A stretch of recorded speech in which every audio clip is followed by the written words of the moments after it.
228واں دن پاک کلام میں سے پڑھیں گے امثال کی کتاب، اس کا 20واں باب، 5ویں آیت سے لے کر 14ویں آیت تک۔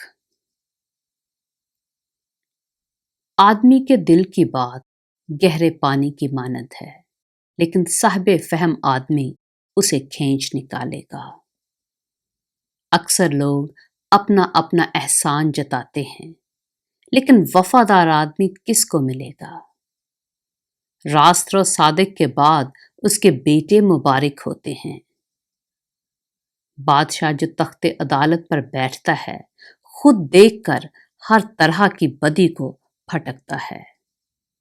کون کہہ سکتا ہے کہ میں نے اپنے دل کو صاف کر لیا ہے اور میں اپنے گناہ سے پاک ہو گیا ہوں؟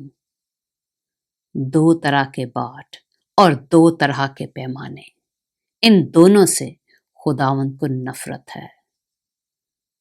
بچہ بھی اپنی حرکات سے پہچانا جاتا ہے کہ اس کے کام نیک و راست ہیں کہ نہیں۔ سننے والے کان اور دیکھنے والی آنکھ، دونوں کو خداوند نے بنایا ہے۔ خواب دوست نہ ہو، مبادا تو کنگال ہو جائے، اپنی آنکھیں کھول کہ تو روٹی سے سیر ہوگا۔ خریدار کہتا ہے ردی ہے ردی، لیکن جب چل پڑتا ہے تو فخر کرتا ہے۔ پاک کلام کے پڑھے اور سنے جانے پر خداوند کی برکت ہو۔